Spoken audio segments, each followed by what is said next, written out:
Sa isang liblib na barangay sa probinsya, tahimik na natutulog ang lahat. Maliban sa hangin na humihikbi sa mga puno. Bigla na lang nawawala ang amoy ng bagong lutong kanin tuwing hating gabi. Si Mang Tino, isang matandang magsasaka, napansin na laging may kakaibang amoy sa paligid ng kanyang bahay kubo. Parang halo ng bulok na laman at matamis na prutas na nabubulok na.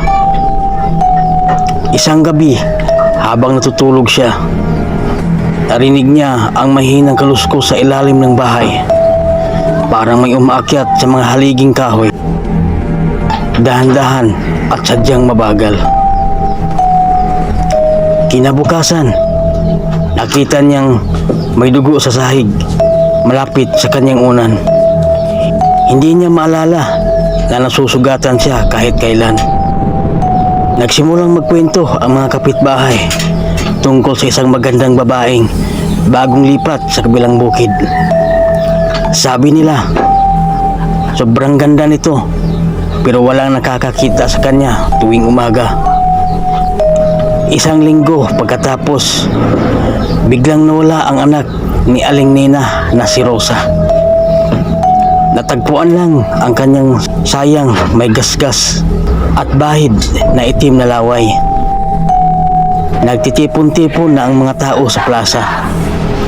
Nagdadasal at nag-iilaw ng kandila.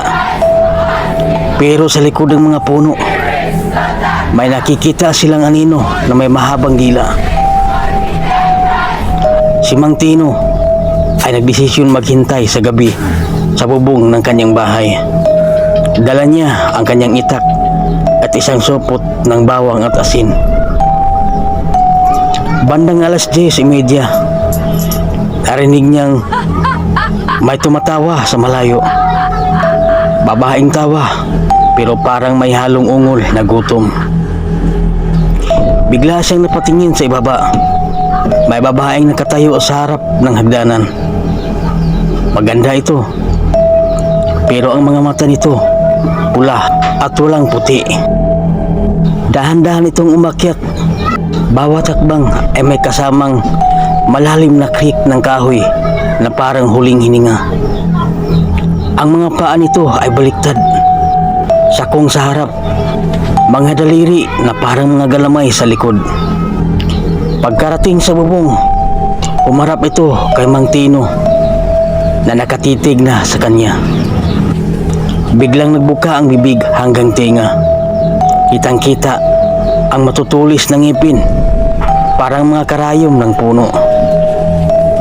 Inilabas nito ang mahabang dila na parang itim na ahas. Hinahaplos ang liig ni Mang Tino. Mainit, malakit at mabaho ang laway. Amoy bulok na karne at matamis na pagkabulok. Sinubukan niyang itaas ang itak, pero parang bato na ang buong katawan niya. Tanging mga mata na lang niya ang gumagalaw, puno ng luha at matinding takot. Tumawang ito ng malakas, nakakabingi at nakakapanghina ng tuhod. Matagal na kitang inintay, Mang Tino. Matamis na matamis ang dugo mo. Bigla nitong sinunggaban ang liig, pero hindi pa dinudugo agad. Gusto mo na nitong maramdaman ang takot na dumadaloy tulad ng mainit na dugo sa sugat. Sa wakas, bumigay ang katawan niya sa sobrang takot. Lumalabas na ang unang mainit na patak ng dugo, pula at kumikinang sa liwanag ng buwan. Habang sinisip-sip nito ang dugo, narinig bigla ang mga yabag at sigaw sa malayo. Ang mga kapitbahay dala ang mga sulo at tabak, papalapit na sa bahay. Narinig din ito ng aswang, kaya binitawan si Mang Tino ng bigla. Tumingin ito direksyon ng mga ilaw. Galit na umungol na parang hayop. Tumalon ito pababa sa lupa nang walang ingay. Mabilis na tumakbo patungo sa kagubatan. Habang tumatakbo, nagbabago na ang katawan. lumalabas ang balahibo at mga pakpak na parang paniki. Sinundan siya ng mga tao hanggang sa gilid ng gubat gamit ang kanilang mga ilaw. Pero bigla na lang itong nawala sa gitna ng mga puno. Parang sinaklot ng dilim mismo. Bumalik sila kay Mang Tino. Halos walang buhay na nakahiga pa rin sa bubong. May malalim na sugat sa liig at itim na marka sa hugis ng kamay sa dibdib. Kinabukasan, wala nang bakas ng magandang babae kahit saan barangay. Pero tuwing hating gabi, naririnig pa rin ang mahinang tawa nito mula sa malayo. Nagsimulang mawala ulit ang mga hayop. Isa-isa itong nawala at walang bakas. At ang amoy ng bulok na karne ay bumalik. Lalong lumakas tuwing gabi. Isang bata ang nagsabi na nakita ron niya ito sa salamin ng kanyang ina. Hindi sa salamin niya, kundi sa salamin mismo ng ina. Nakangiti ito sa likod. Sa gabi ng buwan, muling lumitaw ang anino sa bubong ni Mang Tino. Pero ngayon, nakaupo lang siya roon. Nakangiti ng payapa at walang takot. Ang kanyang mga mata ay pula na rin. Walang puti na katulad nito.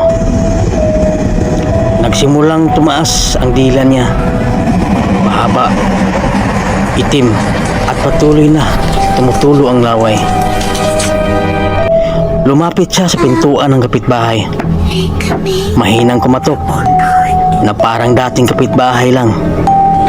Aling nena, pwede po ba akong makapasok? Gutom po ako. Bumukas ang pinto at sumigaw ang lahat sa loob nang makita siya. Pero walang makakatakas. Nagsara na ang gabi at nagsimula ang hapunan. Hanggang ngayon, sa barangay na yon, kapag may tumatawa sa dilim ng gabi, huwag kang lilingon. Baka ikaw na ang susunod na magiging aswang.